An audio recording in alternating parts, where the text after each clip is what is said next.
Hello guys!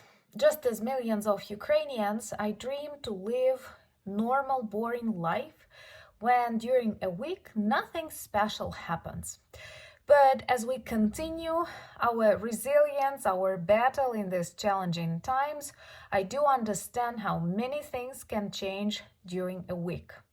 It has already become our tradition to summarize the most important events, and if I had to describe it in a limited number of sentences, I would definitely say this was a week of Russian fear, of Russian anxiety caused by the decision of the US Congress to finally support Ukraine. This was a politically important week when EU Parliament finally proclaimed Putin illegitimate and Blinken traveled to China to try and stop them from providing Russia with the things needed at war. This was also a week of continued smoking explosions on Russian oil refineries, but this was a week of shellings, heavy shellings of Sumy, Odessa, Chernihiv, Kharkiv, the destruction of Kharkiv TV tower, and many more things. So let's look at this week from an ordinary Ukrainian perspective and try to understand what all of these events signal us about. My name is Anna and I vlog daily from Ukraine since the start of the brutal Russian invasion.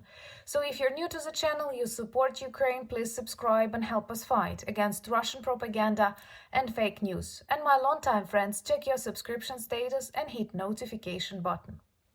For me, perhaps the most important symptom of this week was Russian fear, Russian anxiety, Russian anger that they expressed via different channels when they've heard the decision of US Congress to help Ukraine fight the evil. This once again proves they believed that Russian propaganda, Russian narrative influenced the US society so much that we will not get this support at all.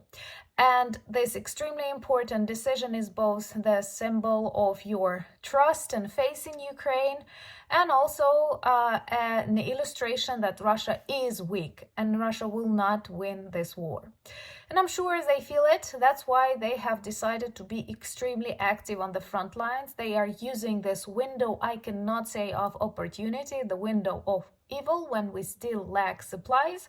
We cannot fight back 100%, and they are trying to move fast. So Ukrainian soldiers who are now at the front lines going through a very difficult experience, but it's vital that they know the backup, the support is coming. Believe me, for their strength, for their resilience, this is a very, very important move. And I was really happy to read that according to US officials and according to the things that happened in Crimea recently, we were already supplied with ATACMS long-range missiles, and we've targeted them on Jankoe military airfield, which is located on the territory of temporarily occupied Crimea. And with this very precise hit, we've destroyed a number of helicopters, but most importantly, a number of Russian air defense systems. They have packed Crimea with these air defense systems. We have destroyed the majority of them, which is a good sign of Crimea's quick return to Ukraine. And that is very important for our future victory, because at the moment, the beautiful nature and location of the peninsula they use for evil storages, supplies, locations of their army and so on. Definitely it's not what Crimea is meant for. So I'm really glad that more ATACMS are coming, but some are already in Ukraine, and I'm sure we will see more of such surprise hits, and Kerch Bridge might be the potential target. It's important for Russian logistics. It's extremely symbolic because it was opened personally by Kremlin goblin dictator Putin. And when it will be destroyed, of course, it will be a huge slap on the Kremlin's, I cannot say face or cheek, it's something worse. If you're new to the channel, 50% of people watching these videos are new, please subscribe. This is the easiest but extremely effective way to demonstrate your solidarity and help us spread more information about Ukraine in these challenging times. And we know that video, TV, communication is extremely important because one of the Objects that Russians managed to destroy this week was a TV tower in Kharkiv. Kharkiv is a beautiful city, close to the front lines, close to Russian border, and unfortunately it is heavily shelled right now, and they target hospitals, schools, civilian objects, and there were lots of videos of this TV tower being destroyed. They do look like an apocalyptic film.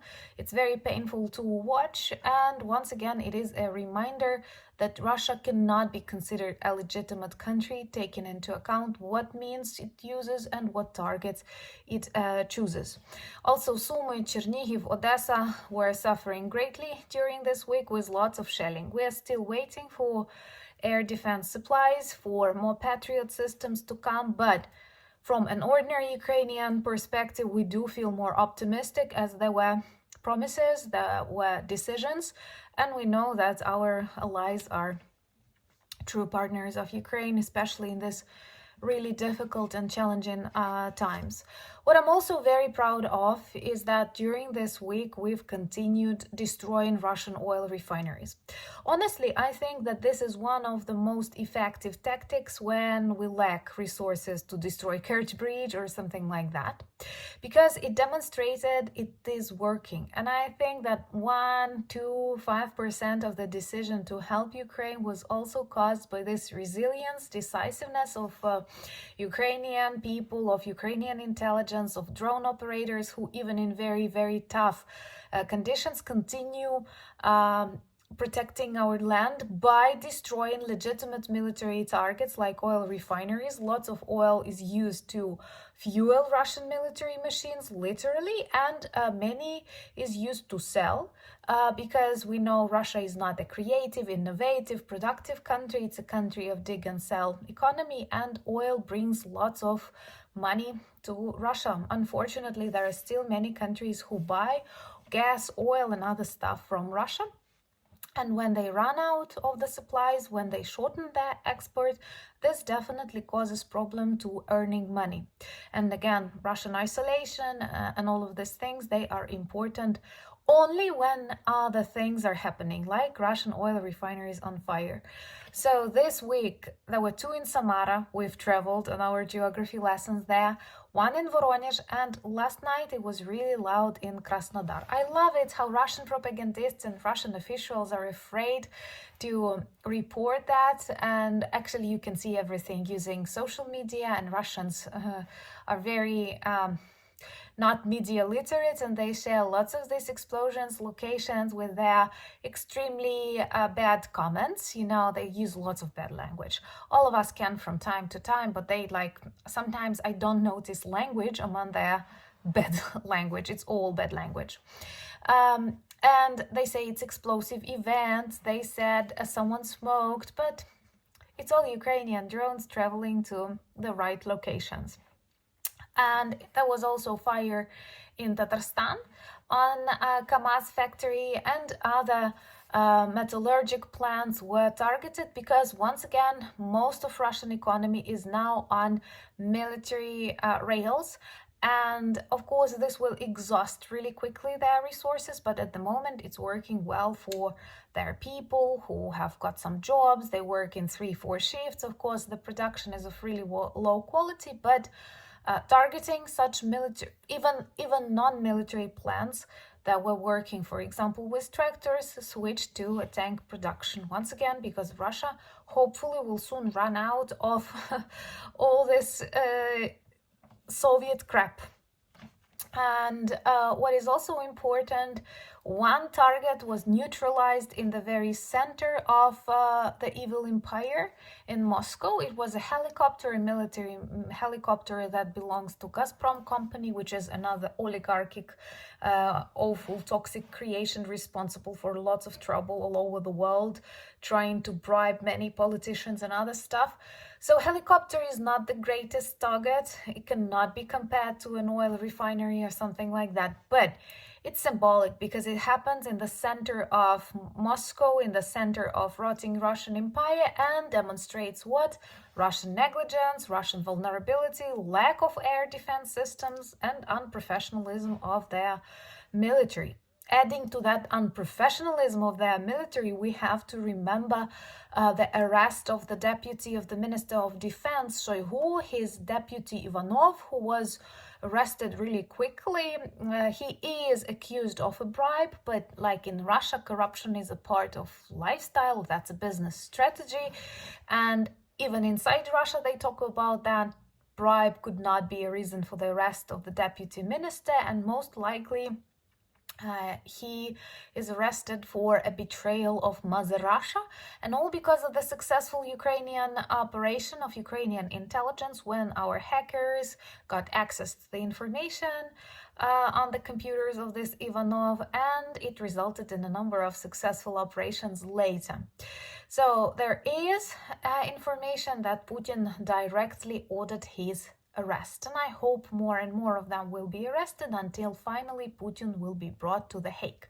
Like, share and subscribe if you want to see Putin in The Hague, and believe me, I will comment this event like crazy with all the inspiration that I have. So anyway, also lots of important political decisions during this week, and mainly the decision of the EU Parliament to recognize Putin as illegitimate. I know it does not bring anything like substantial, but it's extremely important from the symbolic perspective, and I hope that more and more media, more and more people in that conversation will stop naming Putin a president, will stop considering him as a party for negotiations, because this is a criminal regime. These people are responsible for numerous war crimes. They cannot be treated as like real politicians, bad but still politicians. No, they are criminals. And this decision perhaps is very important for different legal processes, including the taking out of frozen assets, Russian assets of Russian oligarchs. I think this is one of the things that Putin is personally afraid of, because in his criminal world, he is to some extent dependent on the oligarchs, and only their safety and security was the reason for his like normal operating in the Kremlin. And when it happens, and I'm sure it will, it should, that's the best way to find money to help us win and defeat Russia. And at the same time, it's extremely educational for authoritarian regimes like that. And another important political decision was the trip of Mr. Blinken to China, where he spoke with the leaders of the country, openly and in disguise, perhaps trying to persuade them stop supporting Russia. This is actually very important. Many Russian trolls, when we were waiting for American aid, were saying, oh, you're not a country, you cannot win this war alone. Like the majority of wars are won by allies. This is what happened in the First World War, in the Second World War, and unfortunately, Russian war in Ukraine is definitely a very big war. So, of course, we need the support of people, and I think even a big country like the US or France or Germany would also need the support of others. But even Russia, which is the largest country in the world, which claimed to be the second strongest army, needs the support and gets this support really quickly without any bureaucratic delays. We see North Korea, we see Iran, and we see China helping it with that. So it was extremely important that Mr. Blinken started saying it loud in this global media that China should stop doing it. And I hope this argument will work out, because China is very dependent on international trade. I am sure that Chinese leaders who definitely supported Putin at the start and continue supporting him because he's like morally, ideologically closer than any other democratic country, but Chinese perhaps already see that Russia is weak, that Russia underestimated its strengths, and Russia failed in Blitzkrieg, Russia failed in a number of other promises. So in this bully world, it may be treated as a weakness, and I hope that soon Russia will feel this shortage of supply that they actually get now from China. Let me know in the comments below, by the way, do you think China will abandon Russia if it feels this can harm its financial, economic interests. Once again, thank you for your support. Thank you for buying me coffees, becoming my patrons. Thank you for your words of support, your advice, your conversations with people. We have a really good merch shop with lots of items that work well as reminders and conversation starters about Ukraine. The links that you might need are in the description of this video. Remember to join me on Instagram. I'm active there. Also, I'm on Threads, Twitter, and Discord. And most importantly, thank you for all the love, all the support that we feel in Ukraine. Thank you for your continued work to persuade politicians that we cannot freeze this conflict, that we cannot turn a blind eye to what is happening, and you actually achieve a lot. It's such a blessing to have you in my life. Slava Ukraini!